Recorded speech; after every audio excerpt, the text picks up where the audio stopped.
Hello student.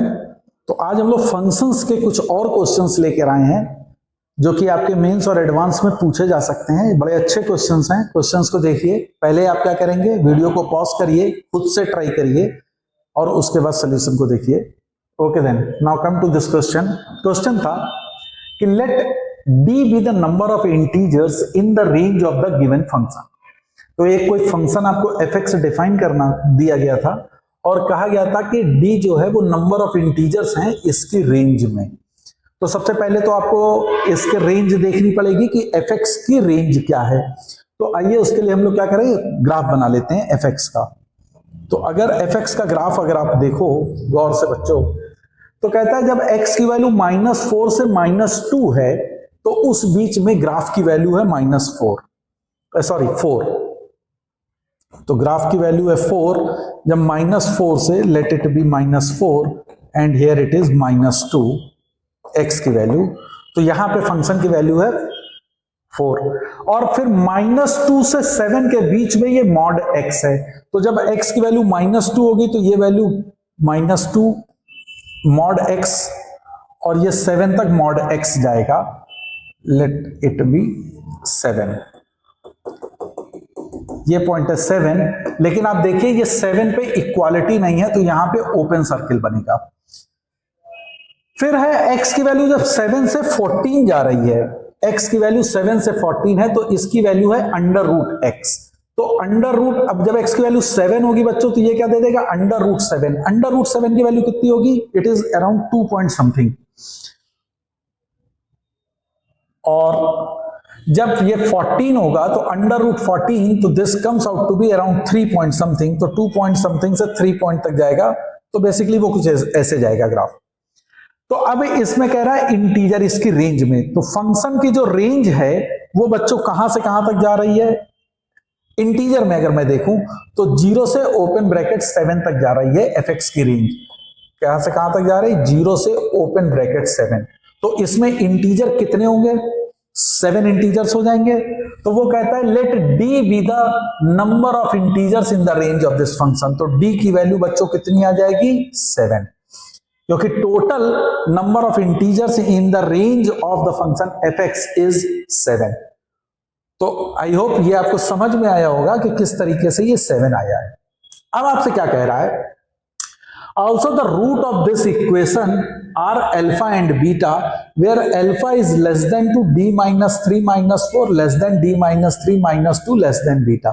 तो जरा देख लेते हैं अल्फा बीटा पे क्या कंडीशन है। अल्फा लेस देन, d की वैल्यू 7 है तो 7 minus 3 that is 4/4, so 1 less than d minus 3 that is 4/2, this is to be 2 less than beta।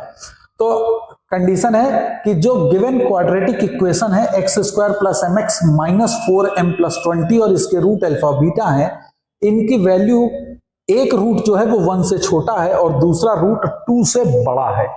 अब यहां पे अगर आप देखें कि ये फंक्शन px जो है, जो क्वाड्रेटिक इक्वेशन है, उसका x² का कोफिशिएंट चूंकि 1 है और 1 पॉजिटिव होगा, सो px का ग्राफ कुछ ऐसे जाएगा। ये वैल्यू है alpha and this value is beta and as per the condition alpha की वैल्यू 1 से छोटी और बीटा की वैल्यू 2 से चूंकि बड़ी है तो 1 यहां कहीं होगा और 2 इस जगह पे होगा। ये आप अच्छे से समझ रहे होंगे। तो अब मेरे पास कंडीशन क्या आ गई, f(1) should be negative, f(2) should be negative होना चाहिए। The smallest integral value of m is k। अब इसको सॉल्व करके आपको स्मॉलेस्ट इंटीग्रल वैल्यू जो k की मिलेगी तो फिर आपको वैल्यू k-5 निकालनी है। तो सबसे पहले p(1) शुड बी निगेटिव।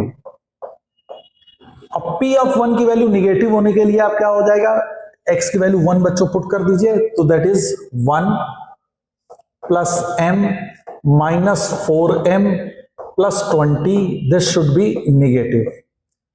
तो यहां से आ जाएगा 21 - 3m is negative, so m should be greater than 7। एक कंडीशन आ गई कि m की वैल्यू 7 से बड़ी होगी। नेक्स्ट है कि p(2) भी मेरा निगेटिव होगा। अब p(2) अगर मेरा निगेटिव है तो क्या कंडीशन आएगी बच्चों, 4 + 2m - 4m plus 20, this should B negative, तो 24 minus 2m, this should B negative, so m should be greater then 12। तो m की वैल्यू 12 से बड़ी आएगी। एक आ रही है कि m की वैल्यू 7 से बड़ी होनी चाहिए, दूसरा है कि m की वैल्यू 12 से बड़ी होनी चाहिए।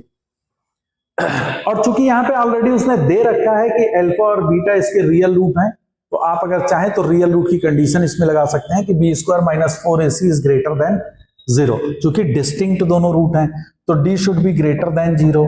अगर d should be greater than 0 आप कंडीशन लगाएंगे तो d, तो यह इसका कितना है m स्क्वायर माइनस 4, a की वैल्यू कितनी है बच्चों 1, और c की वैल्यू बच्चों अगर आप देखें तो this is 20 minus 4m, this should B positive. तो यहां से क्या कंडीशन निकल के आएगी, m square plus 16m minus 80 is positive. तो इसकी कंडीशन क्या आ जाएगी, इसके फैक्टर अगर आप करते हैं तो m is equal to minus b plus minus under root b square. B square की वैल्यू बच्चों कितनी हो जाएगी 256 माइनस माइनस प्लस 320 बाई 2, तो this is minus 16 plus minus 256 और 320, तो 256 एंड 320, तो this is 6 7 5 2 3 2 5 576, that is 24, that is 24 by 2। तो m की वैल्यू यहां से बच्चों हमको दो वैल्यू m की मिल रही है, कौन कौन सी मिल रही है, 24 में से 16 गया 8, तो that is 4 and 10।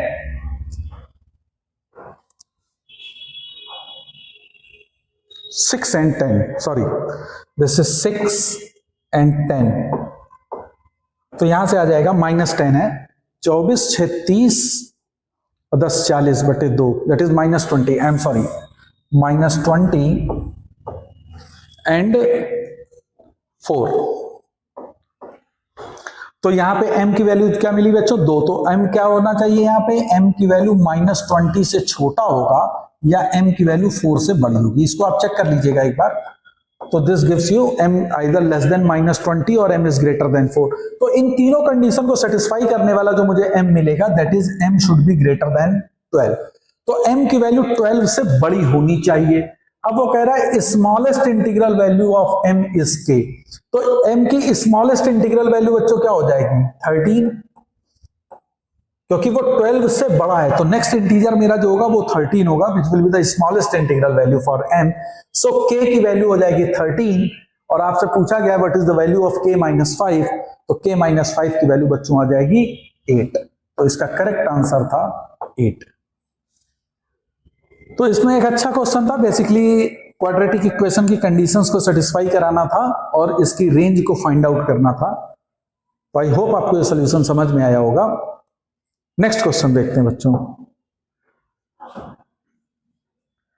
Next question दिया गया है, एक कोई फंक्शन है जो 2 इंफिनिटी से 8 इंफिनिटी तक डिफाइंड है and it is a surjective function. Surjective function का मतलब हो गया function is onto. Onto का मतलब क्या होगा कि जो इस फंक्शन की रेंज होगी वो इस कोडोमेन के बराबर होगी। आपको दिया गया कि फंक्शन एफ एक्स जो है वो x square minus p minus 2 x plus 3p minus 2 है for all p is the real number. तो sum of all values of p की वैल्यू इसने दे रखी है m plus under root n के फॉर्म में, where m and n are the natural number. तो आपको n अपॉन m की वैल्यू को फाइंड आउट करना है। अच्छा क्वेश्चन है।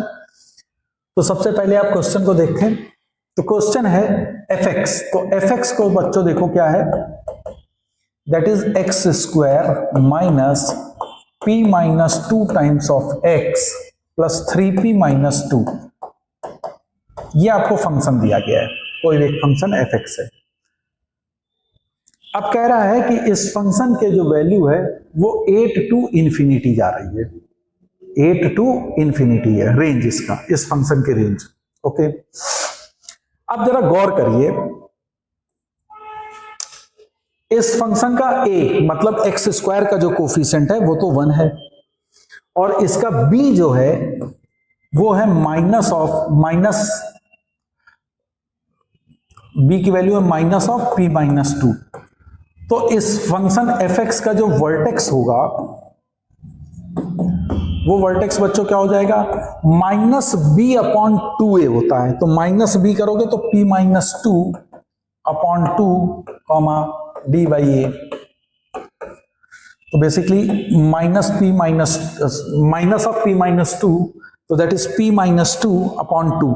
ये उसका x कोऑर्डिनेट होगा वर्टेक्स का, जो ये पैराबोला बनेगा।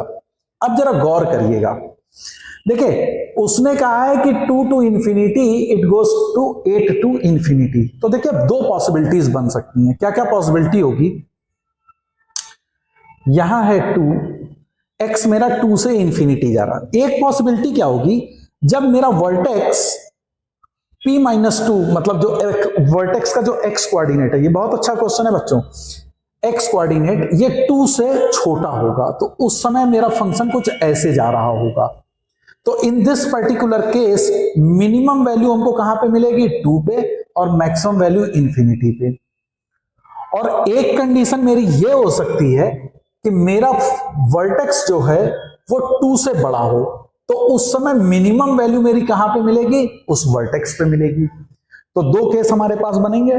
पहला केस क्या है, जब वर्टेक्स का x coordinate that is p minus 2 upon 2 से छोटा हो इस पोजीशन पे, तब मिनिमम वैल्यू 2 पे मिलेगी। और जब मेरा वर्टेक्स 2 से बड़ा होगा तो उस समय मुझे मिनिमम वैल्यू वर्टेक्स पे मिल जाएगी। Is that clear? तो आइए वन बाय वन केस करते हैं। तो first is when p minus 2 upon 2 is less then 2, यानी ये वाला केस है जिसमें कि वर्टेक्स की x कोऑर्डिनेट जो है वो 2 से छोटा है, यानी p की वैल्यू मेरी 6 से छोटी है। तो अब क्या होगा कि इस पर्टिकुलर केस में मुझे मिनिमम वैल्यू जो होगी वो कहां पे मिलेगी बच्चों, क्योंकि अब देखिए इसके बाद वो कंटिन्यूअसली इंक्रीजिंग होगा, तो 2 से इंफिनिटी में मिनिमम वैल्यू मुझे बच्चों 2 पे मिलेगी। तो इसका मतलब हुआ कि f ऑफ 2 जो होगा वो 8 के बराबर हो जाएगा इस कंडीशन के लिए। तो f of 2 must be equal to 8। तो f ऑफ 2 बच्चों निकाल लीजिए इसमें, तो x की जगह 2 रख दीजिए, तो कितना हो जाएगा 4 माइनस x की जगह पे 2 रख दो, तो दिस इज माइनस 2p और माइनस माइनस प्लस का 4 plus 3p minus 2 is equal to 8। तो ये बच्चों वैल्यू आ जाएगी 448p की वैल्यू 2। ये 448 इस 8 से कैंसिल हो जाएगा, ये 2 माइनस p, तो p इज इक्वल टू 2। और आपकी कंडीशन थी कि p की वैल्यू 6 से छोटी होनी चाहिए, तो 6 से छोटी है तो p इक्वल टू 2, तो इसका एक सोल्यूशन हमको मिल गया। अब मेरा सेकंड केस है कि जब p माइनस 2 अपॉन 2 की वैल्यू 2 से बड़ी है, when p minus 2 upon 2 is greater then 2, so p should be greater then 6। अब p की वैल्यू जब 6 से बड़ी होगी, जब p की वैल्यू 6 से बड़ी होगी, तो मिनिमम वैल्यू बच्चों जो 8 आ रही है, 8 वो हमको कहां पे मिलेगी, वो इस x के वर्टेक्स पे मिलेगी, मतलब वर्टेक्स का जो x कोऑर्डिनेट होगा उस पे, और वो क्या था p माइनस 2 अपॉन 2। तो अब इसमें x की जगह पे क्या रखेंगे, p माइनस 2 अपॉन 2। तो आइए इसको सॉल्व करते हैं। तो p माइनस 2 अपॉन 2 का whole square minus p minus 2 और x की जगह पे क्या रखा बच्चों, p minus 2 upon 2 plus 3p minus 2, and ये वैल्यू बच्चों 8 के बराबर हो जाएगी, क्योंकि अब मिनिमम वैल्यू मुझे इस p माइनस 2 अपॉन 2 पे मिलेगा। और याद रखिएगा इसमें p की वैल्यू मेरी 6 से बड़ी होगी।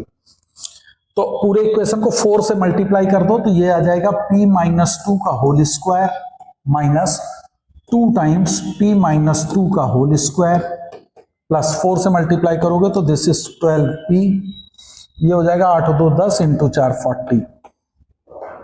कैलकुलेशन बच्चों देखे रहना। तो दैट इज माइनस ऑफ, ये बचेगा माइनस ऑफ p माइनस 2, इसको मैं इस साइड ले जा रहा हूं, तो p माइनस 2 का होल स्क्वायर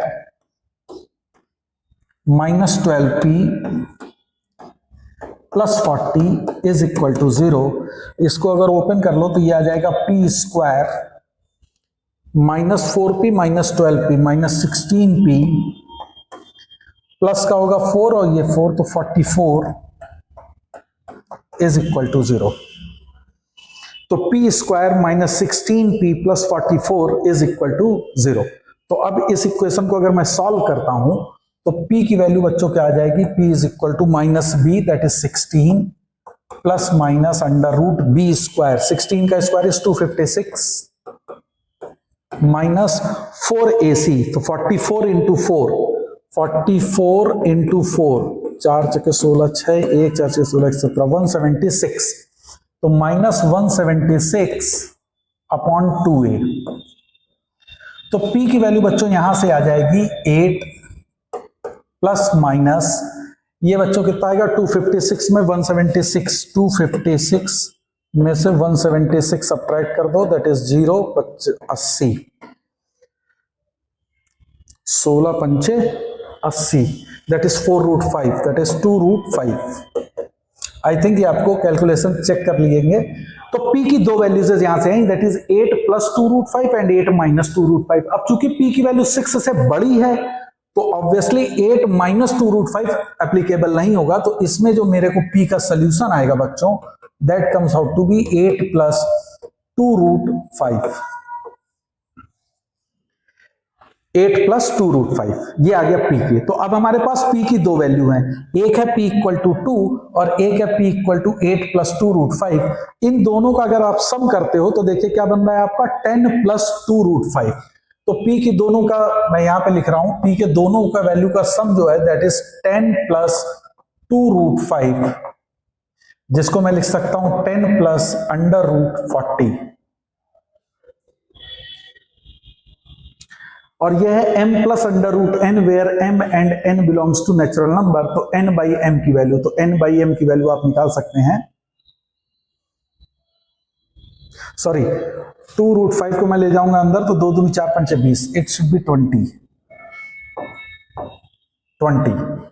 तो दैट इज 10 + √20, 2√5 का बेसिकली बच्चा 2 को अंदर ले जाएंगे 4, 4 × 5 दैट इज 20, तो दैट इज 10 + √20।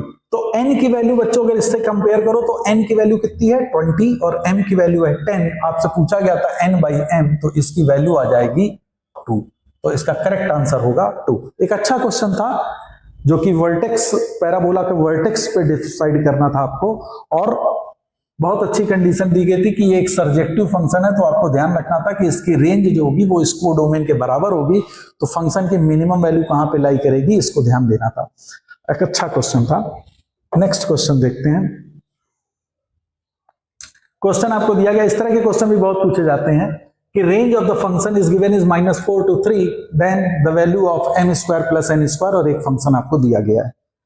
तो ऐसे क्वेश्चन करने के लिए क्या करिए कि सीधे सीधे इस फंक्शन f(x) को आप y के बराबर एज्यूम कर लीजिए, y = 3x² + mx + n upon x² + 1 multiply कर देंगे तो x² y + y is equal to 3x² + mx + n। तो ये बच्चों हो जाएगा x² × y - 3 माइनस का mx + y - n, this is equal to 0। ये मेरी एक क्वाड्रेटिक इक्वेशन बन के आ गई। अब चूंकि यहां पे दिया गया है कि function is defined for all real, means this quadratic equation for x has real values, क्योंकि x सभी रियल के लिए डिफाइंड है। तो अगर इसके रियल रूट्स हैं तो इसके रियल रूट्स की कंडीशन लगेगी that is d should be greater then और इक्वल टू 0। तो इसके लिए अगर हम d की वैल्यू ग्रेटर देन और इक्वल टू 0 लगाते हैं तो b² that is m² -4ac that is y - 3 × y - n, this should be greater then और इक्वल टू 0। और मैं इसको कह सकता हूं कि 4 times y - 3 × y - n -m² is less than और इक्वल टू 0। माइनस से मल्टीप्लाई कर दिया बच्चों। इसको जरा रीअरेंज कर लो तो ये बनेगा 4y² -4 से डिवाइड कर देते हैं तो this is y - 3 × y - n -m² upon 4 is less than equal to 0। तो ये बच्चों बनेगा वाई स्क्वायर माइनस का n+3 times of y plus 3n, तो plus 3n minus m square upon 4, this should be less than equal to 0। देखिए ये मेरी y पे कंडीशन बन के आ गई। आपको क्वेश्चन में उसने कहा है कि range of this function is -4 to 3, यानी फंक्शन मतलब y की वैल्यू -4 से 3 के बीच में लाई कर रही है। अगर y की वैल्यू -4 से 3 के बीच में लाई कर रही है तो मतलब होगा कि y+4 इंटू y-3 इसकी वैल्यू लेस देन और इक्वल टू 0 होगी, तभी मेरा y -4 से 3 के बीच में लाई करेगा। तो अगर इस कंडीशन को आप देखो तो ये बनेगा y square plus y -12 is less than और इक्वल टू 0। तो अगर y square plus y -12 less than और इक्वल टू 0 है तो मेरा y -4 से 3 के बीच में लाई करेगा। यानी ये इक्वेशन और ये इक्वेशन दोनों सेम इक्वेशन को सेटिस्फाई कर रही हैं। अगर दोनों सेम को सेटिस्फाई कर रही हैं तो इनके कोफिशिएंट्स भी आपस में, कोफिशिएंट्स का रेशियो जो होगा वो भी सेम होना चाहिए। तो 1/1 इज इक्वल टू, यहां पे इसका कोफिशिएंट y का 1 और यहां पे है माइनस का n+3 इज इक्वल टू, इस जगह पे है माइनस का 12 कांस्टेंट टर्म और यहां पे कांस्टेंट टर्म है 3n minus m square upon 4। तो अब बच्चों इसको कंपेयर कर लीजिए, तो माइनस का n+3 की वैल्यू 1 होनी चाहिए या n+3 की value -1, so n comes out to be -4, तो n की वैल्यू तो -4 हो जाएगी। और यहां से आप अगर आप देखें तो 3n minus m square upon 4 इसकी वैल्यू -12 के बराबर हो, और n की वैल्यू जैसे ही आप -4 रखेंगे तो ये भी -12 हो जाएगा बच्चों। तो यहां से क्लियर है कि m की वैल्यू 0 होनी चाहिए। तो n की वैल्यू -4 हो और m की वैल्यू 0 होनी चाहिए। तो आपसे क्वेश्चन में पूछा गया है n square plus n square, तो n square is 16, m square is 0, तो there sum must out to be 16। So इसका करेक्ट आंसर था 16, m square plus n square की वैल्यू। तो इस तरह का क्वेश्चन मैंने एक क्वेश्चन लिया कि अगर क्वाड्रेटिक बाय क्वाड्रेटिक आपको दिया गया है तो उसको y मान के और कंडीशन को सेटिस्फाई करा के आप इस तरह से क्वेश्चन को सॉल्व कर सकते हैं। नेक्स्ट क्वेश्चन देखते हैं। क्वेश्चन दिया गया है fx है ax² plus bx plus c where a is less than b and fx is always greater than equal to 0 for all x belongs to real number. Then find the minimum value of a plus b plus c upon b minus a। बहुत अच्छा question है। देखिए आपको दिया गया है कि fx जो है वो ऑलवेज ग्रेटर देन और इक्वल टू 0 है। तो अब सबसे पहले हम ये जनरेट करने की कोशिश करें कि ये a प्लस बी प्लस सी कहां से मिलेगा। देखिए ax² प्लस bx प्लस सी, और चूंकि ये आपका fx ऑलवेज पॉजिटिव है तो ये हमेशा ओपनिंग अपवर्ड पैराबोला निकल जाएगा, आपको मालूम है। तो f(1) की वैल्यू बच्चों क्या होगी? This is nothing but it is a plus b plus c. ये f(1) की वैल्यू होगी a plus b plus c, जो कि पॉजिटिव होगी। अच्छा, f(-2) की वैल्यू बच्चों क्या होगी? -2 हम रखेंगे तो this is 4a -2b plus c, ये भी पॉजिटिव होगी। ये मैं क्यों कर रहा हूं? क्योंकि मैं a plus b plus c generate कर रहा हूं एंड b माइनस a। अब मैं f(1) माइनस f(-2) कर रहा हूं। f(1) माइनस f(-2), जरा इसकी वैल्यू बच्चों बताओ क्या आई? That is 3b minus 3a, that is 3 times b minus a आ जाएगी। तो अब जरा देखिए, आपसे पूछा जा रहा है a plus b plus c upon b minus a, इसकी वैल्यू पूछी जा रही है। तो a plus b plus c, what is a plus b plus c? Is this is f(1) upon b minus a. b minus a बच्चों क्या है? f(1) minus f(-2) upon 3। तो ये वैल्यू हो जाएगी 3 times f(1) upon f(1) minus f(-2). इसमें मैं f of 1 से अगर बच्चों डिवाइड कर दूं तो this comes out to be 3/1 minus f of -2 upon f of 1। अब जरा देखिए क्वेश्चन में क्या कह रहा, मिनिमम वैल्यू मुझे बतानी है। मिनिमम वैल्यू ये इसकी कब आएगी बच्चों, जब क्योंकि न्यूमरेटर मेरा कांस्टेंट है 3, यानी कि डिनोमिनेटर की वैल्यू जब मैक्सिमम होगी उस समय मेरा इस एक्सप्रेशन की वैल्यू मिनिमम हो जाएगी। Denominator has to be maximum for this expression has to be minimum. अब देखिए expression 1 minus f of -2 upon f of 1, इसको बच्चों मैक्सिमम होना है।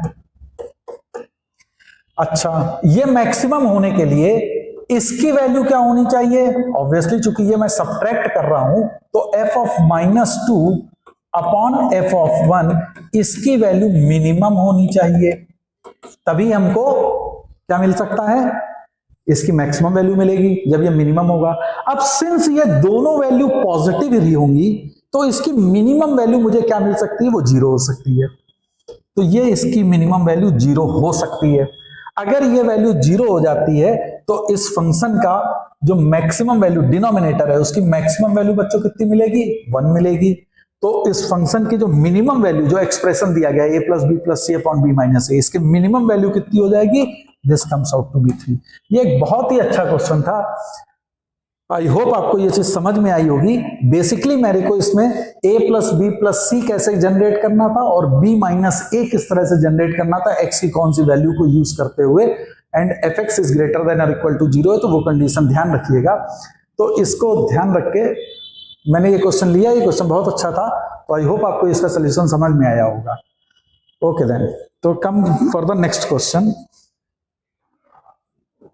अब नेक्स्ट क्वेश्चन देखो बच्चों क्या दिया गया था, एक फंक्शन है फॉर ऑल x पे डिफाइंड है और कहता है दिस फंक्शन इज 1 1 फंक्शन, ये 1 1 लिखा है। Then find the minimum value of b square plus c square.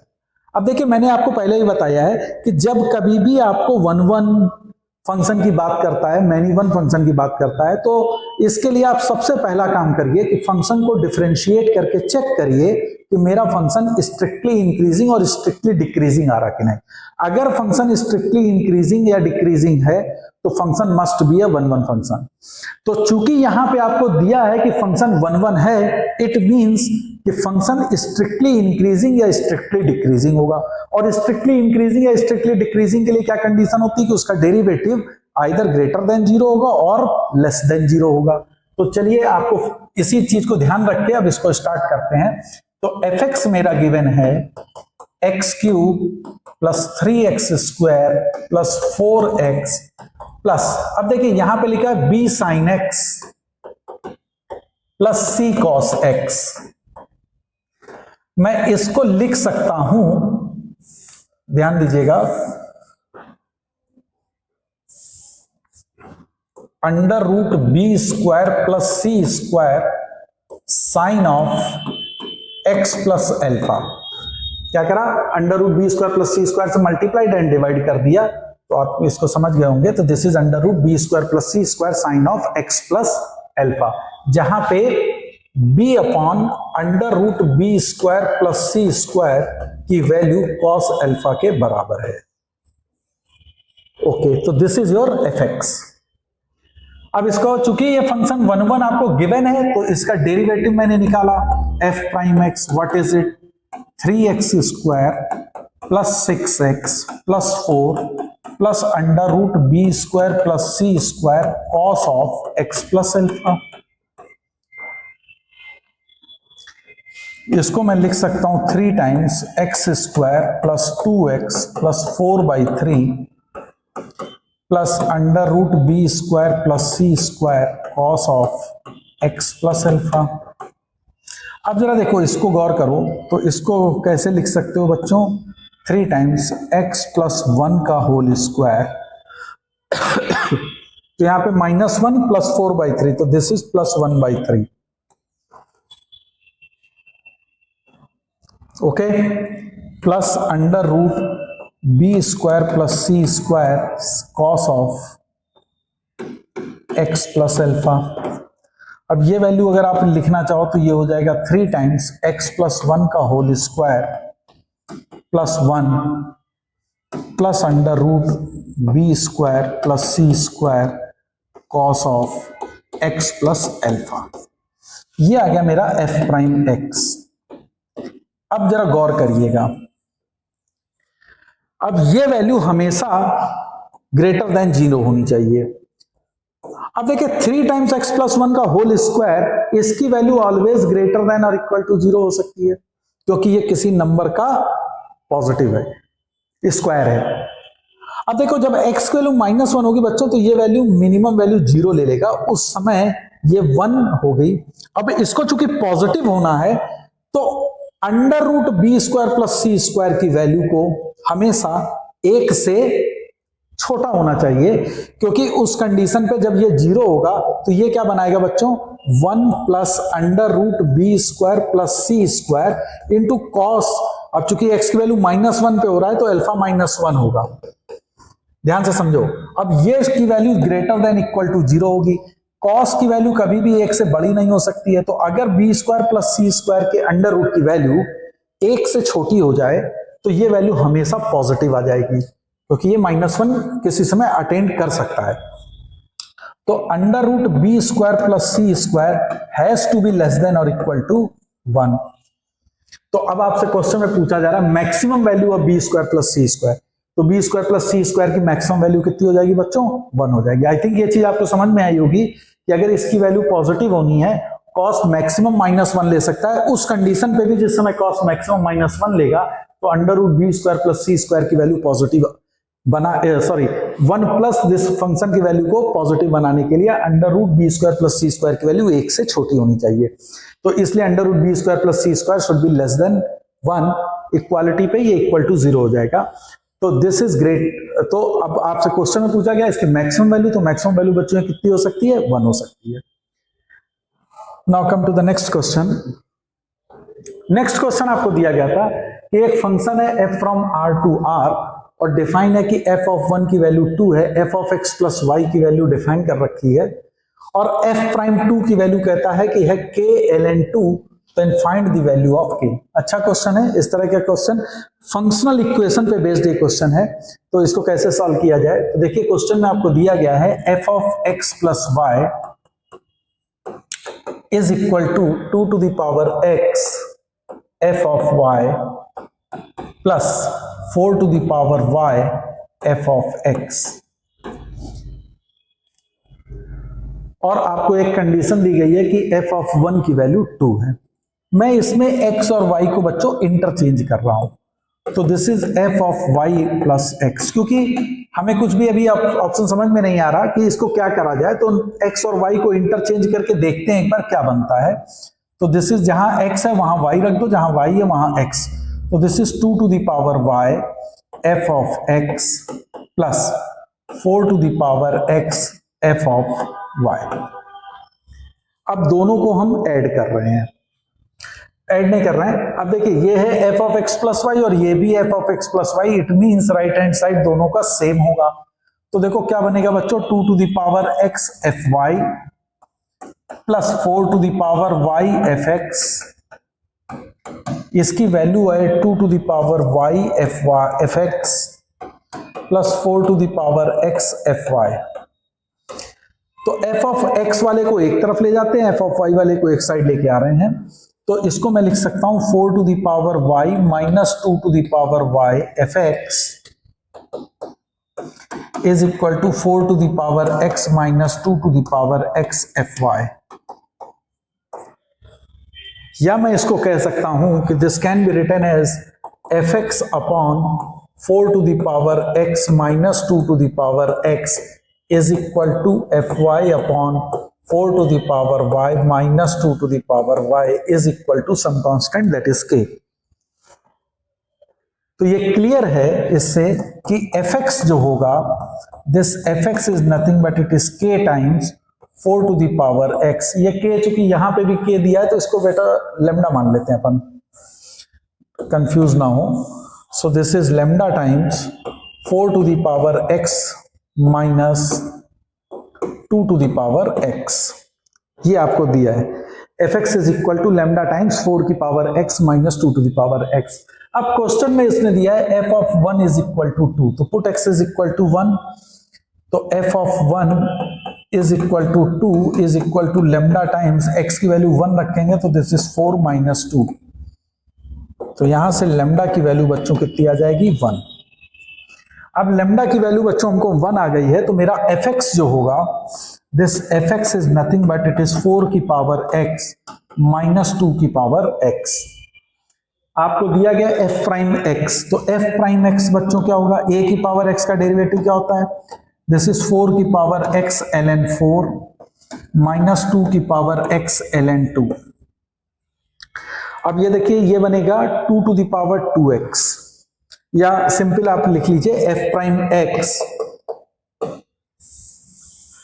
तो एफ प्राइम एक्स की वैल्यू बच्चों की क्या आ रही है, F prime X comes out to be 4 to the power X, ln 4 को मैं लिख सकता हूं 2 ln 2, तो 2 इंटू 4 की power x ln 2 minus 2 to the power x ln 2, या मैं इसको लिख सकता हूं 2 इंटू 4 की power x minus 2 to the power x times ln 2। तो f प्राइम 2 की वैल्यू बच्चों कितनी हो जाएगी, तो 4 का square that is 16, 16 into 2 that is 32 minus 2 का square comes out to be 4 times ln 2, तो दिस इज 28 ln 2। और आपसे कहता है कि f प्राइम 2 की वैल्यू k ln 2 है, तो k की वैल्यू कितनी हो जाएगी बच्चों, k की वैल्यू हो जाएगी 28, so k comes out to be 28, तो इसका करेक्ट आंसर था 28। फंक्शनल इक्वेशन पे बेस्ड एक अच्छा क्वेश्चन था, तो आई होप ये आपको सोल्यूशन समझ में आया होगा।